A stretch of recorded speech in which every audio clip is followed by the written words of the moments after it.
ಪೂಜ್ಯಾಯ ರಾಘವೇಂದ್ರಾಯ ಸತ್ಯಧರ್ಮರತಾಯ ಚ ಭಜತಾಂ ಕಲ್ಪವೃಕ್ಷಾಯ ನಮತಾಂ ಕಾಮಧೇನುವೆ. ನನ್ನ ಸಮಸ್ತ Beats of India Kannada channel ವೀಕ್ಷಕರೆಲ್ಲರಿಗೂ ವಿಭಾ ಶೆಟ್ಟಿ ಮಾಡುವ ನಮಸ್ಕಾರಗಳು. ಎಲ್ಲರಿಗೂ ಯುಗಾದಿ ಹಬ್ಬದ ಹಾರ್ದಿಕ ಶುಭಾಶಯಗಳು. ಬೇವಿನ ಕಹಿ ಬಾಳಿನಲ್ಲಿ ಮರೆಯಾಗಲಿ, ಬೆಲ್ಲದ ಸಿಹಿ ನಿಮ್ಮ ಜೀವನದಲ್ಲಿ ಸದಾ ತುಂಬಿರಲಿ. ಈ ಯುಗಾದಿ ನಿಮ್ಮ ಬದುಕಿನಲ್ಲಿ ಸುಖ, ಶಾಂತಿ ಮತ್ತು ಸಮೃದ್ಧಿ, ಹೊಸ ಬೆಳಕನ್ನು ತರಲಿ ಅಂತ ಹಾರೈಸ್ತಾ ಹೊಸ ವರ್ಷದ ಶುಭಾಶಯಗಳನ್ನ ನಿಮ್ಗೆ ಹೇಳ್ತಾ, ಯುಗಾದಿ ಹಬ್ಬ ಅಂತಂದ್ರೇನೆ ಪ್ರತಿಯೊಬ್ಬರಿಗೂ ಕೂಡ ಏನು ಹೊಸ ವರ್ಷ ಬರ್ತಾ ಇದೆ.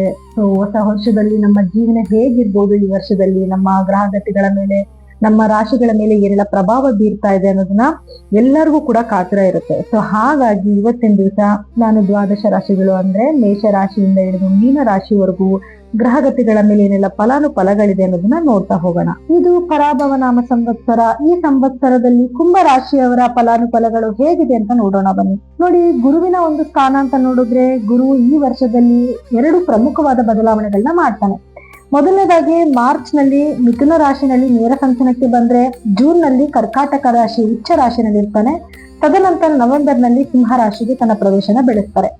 ಸೊ ಇದರಿಂದ ಕುಂಭ ರಾಶಿಯವರು ಏನೆಲ್ಲ ಫಲಗಳನ್ನ ಎದುರಿಸ್ತಾರೆ ಅಂತ ನೋಡಿದ್ರೆ, ನೋಡಿ ಗುರು ಇವಾಗ 5ನೇ ಮನೆಯಲ್ಲಿ ಸ್ಥಿತನಾಗಿದ್ದಾನೆ. ಸೊ ಗುರುವಿನ ದೃಷ್ಟಿ ಕೂಡ ಇವರಿಗೆ ಲಗ್ನದ ಮೇಲೆ ಬಿದ್ದಿದೆ, ಏನು ಲಾಭ ಸ್ಥಾನದ ಮೇಲೆ ಬಿದ್ದಿದೆ. ಇದರಿಂದ ಒಂದು ಉತ್ತಮವಾದ ಫಲಗಳನ್ನ ಅವರು ನೋಡಬಹುದು. ಗುರುಬಲ ಇರೋದ್ರಿಂದ ಮನೆಯಲ್ಲಿ ಶುಭ ಕಾರ್ಯಗಳನ್ನ ಮಾಡುವಂತದ್ದಾಗಿರ್ಬೋದು, ಅಥವಾ ಯಾರೆಲ್ಲ ಮದುವೆ ಹುಡುಕಾಡ್ತಾ ಇದ್ದೀರಾ ಅವರೆಲ್ಲರಿಗೂ ಕೂಡ ಕಂಕಣ ಬಲ ಕೂಡ್ ಬರುವಂತದ್ದು, ಪ್ರೇಮಿಗಳ ಮಧ್ಯದಲ್ಲಿ ಪ್ರೀತಿ ವಿಶ್ವಾಸ ಜಾಸ್ತಿ ಆಗುವಂತದ್ದು, ಗಂಡ ಹೆಂಡತಿ ಮಧ್ಯದಲ್ಲೂ ಕೂಡ ಏನೇ ಭಿನ್ನಾಭಿಪ್ರಾಯಗಳಿದ್ರು ಕೂಡ ಏನು ಯಾವುದೇ ಸಮಸ್ಯೆಗಳು ದೊಡ್ಡದಾಗ್ದಿರಾ ಒಂದು ಸರಿಸಮವಾಗಿ ಹೋಗುವಂತದ್ದು, ಇದೆಲ್ಲವೂ ಕೂಡ ನೀವು ಬೆನಿಫಿಟ್ಸ್ ನ ಈ ಗುರುವಿನ ಒಂದು ಫಲದಿಂದ ನೋಡಬಹುದು.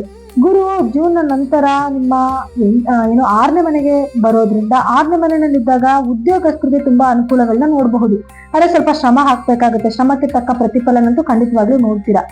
ನೀವೇನಾದ್ರೂ ಪ್ರಮೋಷನ್ ಆಗಿರ್ಬೋದು ಅಥವಾ ಸಂಬಳದಲ್ಲಿ ಹೆಚ್ಚಳನ ಏನೋ ನಿರೀಕ್ಷೆ ಮಾಡ್ತಿದ್ದೀರಾ ಅಂದ್ರೆ ಅದೆಲ್ಲದಕ್ಕೂ ಕೂಡ ಗ್ರೀನ್ ಸಿಗ್ನಲ್ ಸಿಕ್ಕತ್ತೆ. ಅಥವಾ ಹೊಸ ಕೆಲಸಗಳಿಗೆ ಸೇರ್ಕೊಳ್ಳುವಂಥದ್ದು, ಇನ್ನು ಜಾಸ್ತಿ ಸಂಬಳ ಇರುವಂತಹ ಕೆಲಸಗಳಿಗೆ ಸೇರ್ಕೊಳ್ಳುವಂಥದ್ದು, ಕೆಲಸದಲ್ಲಿ ಗೌರವ ಜಾಸ್ತಿ ಆಗುವಂಥದ್ದು, ಅದೆಲ್ಲನೂ ಕೂಡ ನೀವು ನಿರೀಕ್ಷೆ ಮಾಡಬಹುದು. ಇನ್ನ ಗುರುವಿನ ಸ್ಥಾನ ನಿಮ್ಮ 7ನೇ ಮನೆಗೆ ಬಂದ ನಂತರ ಮತ್ತೆ ನಿಮ್ಗೆ ಗುರುಬಲ ಬರುತ್ತೆ. ಗುರುವಿನ ನೇರ ದೃಷ್ಟಿ ನಿಮ್ಮ ಲಗ್ನದ ಮೇಲೆ ಇರುತ್ತೆ. ಇದರಿಂದ ಗಂಡ ಹೆಂಡತಿ ಮಧ್ಯದಲ್ಲಿ ಏನೇ ಭಿನ್ನಾಭಿಪ್ರಾಯಗಳಿದ್ರು ಅದೆಲ್ಲವೂ ಕೂಡ ಸರಿ ಹೋಗುತ್ತೆ. ಇದ್ರ ಜೊತೆಗೆ ನೀವೇನಾದ್ರು ಪಾರ್ಟ್ನರ್ಶಿಪ್ ವರ್ಕ್ ಮಾಡ್ತಾ ಇದ್ರೆ ಅದರಲ್ಲೂ ಕೂಡ ನೀವು ಸಕ್ಸಸ್ ನ ನೋಡಬಹುದು. ವಿದ್ಯಾರ್ಥಿಗಳಿಗೂ ಕೂಡ ಎಜುಕೇಶನ್ ಅಲ್ಲಿ ಬಹಳಷ್ಟು ಮುಂದಿರ್ತೀರಾ. ವ್ಯಾಪಾರದಲ್ಲಿ ಅಭಿವೃದ್ಧಿ ಆಗ್ತಾ ಇರುತ್ತೆ. ಸೊ ಎಲ್ಲಾ ರೀತಿಯಿಂದನೂ ಕೂಡ ಕುಂಭ ರಾಶಿಯವರಿಗೆ ತುಂಬಾ ಉತ್ತಮವಾದ ಒಂದು ಸಮಯ ಆಗಿರುತ್ತೆ. ಇನ್ನು ರಾಹು ಕೇತುವಿನ ಬದಲಾವಣೆ ಅಂತ ನೋಡಿದಾಗ, ಈಗ ರಾಹು ಲಗ್ನದಲ್ಲಿದ್ದು ಕೇತು ಸಪ್ತಮದಲ್ಲಿದ್ದಾರೆ. ಸೊ ಇದರಿಂದ ಏನು ಅಂತಂದ್ರೆ ಉತ್ತಮವಾದ ಲಾಭ ನೋಡ್ಬೋದು. ನೀವೇನಾದ್ರೂ ಹೊರದೇಶದ ಪ್ರಯಾಣ ಮಾಡ್ಬೇಕು ಅಂದ್ರೆ ಅದಕ್ಕೆ ನಿಮ್ಗೆ ಒಳ್ಳೊಳ್ಳೆ ಅವಕಾಶಗಳು ಸಿಗುತ್ತೆ. ಗಂಡ ಹೆಂಡತಿ ಮಧ್ಯದಲ್ಲಿ ಏನೇ ಭಿನ್ನಾಭಿಪ್ರಾಯಗಳು ಬಂದ್ರೂ ಕೂಡ ಗುರುವಿನ ದೃಷ್ಟಿ ಇರೋದ್ರಿಂದ ಖಂಡಿತವಾಗ್ಲೂ ಅದರಿಂದ ನೀವು ಈಚೆ ಬರಬಹುದು. ಎಷ್ಟೇ ಜಗಳಗಳು ಬಂದ್ರೂ ಕೂಡ ಗುರುವಿನ ಒಂದು ದೃಷ್ಟಿ ಇರೋದ್ರಿಂದ ಆ ಜಗಳಗಳು ಹಾಗೇ ಸರಿ ಹೋಗುತ್ತೆ. ಸೊ ಬೆಳಗ್ಗೆ ಜಗಳ ಆಡಿದ್ರೆ ಮಧ್ಯಾಹ್ನದಷ್ಟೊತ್ತಿಗೆ ನಾವು ಜಗಳನೇ ಆಡಿಲ್ವೇನೋ ಅನ್ನೋ ರೀತಿನಲ್ಲಿ ಇರ್ತೀರಾ. ಸೊ ಒಬ್ರ ಮೇಲೆ ಒಬ್ರಿಗೆ ಗೌರವ, ಪ್ರೀತಿ, ವಿಶ್ವಾಸನೂ ಕೂಡ ಬೆಳೀತಾ ಇರುತ್ತೆ. ಇನ್ನು ರಾಹು ಮತ್ತು ಕೇತುವಿನ ಬದಲಾವಣೆಯ ನಂತರ ಅಂದ್ರೆ ರಾಹು 12ನೇ ಮನೆಗೆ ಬರ್ತಾನೆ, ಕೇತು 6ನೇ ಮನೆಗೆ ಹೋಗ್ತಾನೆ. ಆಗ ಆರೋಗ್ಯದಲ್ಲಿ ಸ್ವಲ್ಪ ಏರುಪೇರುಗಳನ್ನ ನೋಡ್ಬೇಕಾಗಿ ಬರುತ್ತೆ. ಆರೋಗ್ಯದಲ್ಲಿ ಅಂದ್ರೆ ರಕ್ತಕ್ಕೆ ಸಂಬಂಧಪಟ್ಟಿರುವಂತದ್ದಾಗಿರ್ಬೋದು, ಹೊಟ್ಟೆಗೆ ಸಂಬಂಧಪಟ್ಟಿರುವಂತದ್ದು ಅಥವಾ ಚರ್ಮದ ಸಮಸ್ಯೆಗಳು ಬರುವಂತದ್ದು, ಈ ಸಮಸ್ಯೆಗಳನ್ನ ಎದುರಿಸ್ಬೇಕಾಗಿ ಬರುತ್ತೆ. ಇನ್ನು ಕೇತುವಿನ ಸಂಚಾರ ಅಂತ ನೋಡಿದಾಗ ಯಾರೆಲ್ಲ ಸ್ಪಿರಿಚುವಲ್ ವರ್ಕ್ ಮಾಡ್ತಾ ಇದ್ದೀರಾ ಅಂತವ್ರೆಲ್ಲರಿಗೂ ಕೂಡ ಸಕ್ಸಸ್ ನ ನೋಡಬಹುದು. ಮಾಡೋ ಎಲ್ಲಾ ಕೆಲಸದಲ್ಲೂ ಕೂಡ ಸ್ವಲ್ಪ ಫೇಮಸ್ ಆಗುವಂತದ್ದು, ಅಥವಾ ನಿಮ್ಮ ಮಾತಿಗೆ ಒಂದು ಒಳ್ಳೆ ಬೆಲೆ ಬರುವಂತದ್ದು, ಅಥವಾ ಉನ್ನತ ಸ್ಥಾನಕ್ಕೆ ಹೋಗುವಂತದ್ದು, ಇವೆಲ್ಲನೂ ಕೂಡ ನೋಡ್ಬಹುದು. ಇನ್ನು ವಿದ್ಯಾರ್ಥಿಗಳು ಅಂತ ನೋಡಿದಾಗ ಯಾರೆಲ್ಲ ಸೈನ್ಸ್ ಬ್ಯಾಕ್ ಗ್ರೌಂಡ್ ಅಲ್ಲಿ ಓದ್ತಾ ಇರ್ತೀರ ಅವರೆಲ್ಲರಿಗೂ ಕೂಡ ಸಕ್ಸಸ್ ಸಿಗತ್ತೆ.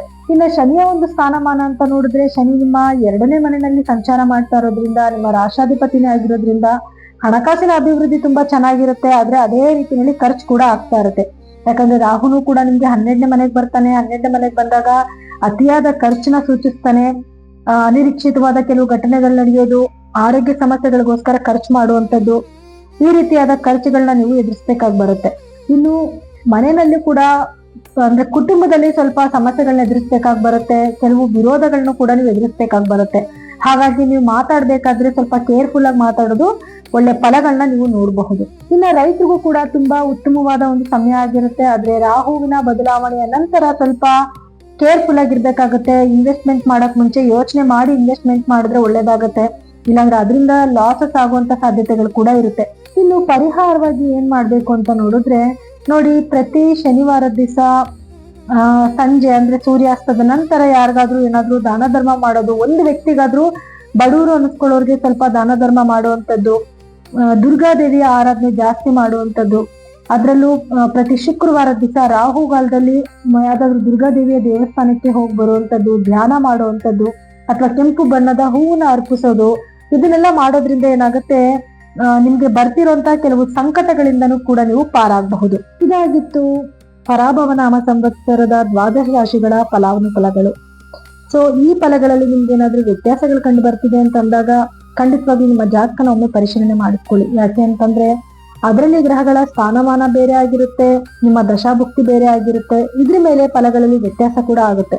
ಸೊ ಹಾಗಾಗಿ ನೀವೇನಾದ್ರೂ ನಿಮ್ಮ ಜಾತಕಗಳನ್ನ ಪರೀಕ್ಷೆ ಮಾಡಿಸ್ಕೋಬೇಕು ಅಂತಂದ್ರೆ ಕೆಳಗಡೆ ಸ್ಕ್ರೋಲ್ ಆಗ್ತಿರುವಂತ ನಮ್ಮ ನಂಬರ್ಗೆ ಕರೆ ಮಾಡಿ ನಿಮ್ಮ ಜಾತಕಗಳನ್ನ ಪರಿಶೀಲನೆ ಮಾಡಿಸ್ಕೋಬಹುದು. ಸೊ ಎಲ್ಲರಿಗೂ ಕೂಡ ನನ್ನ ಧನ್ಯವಾದಗಳು.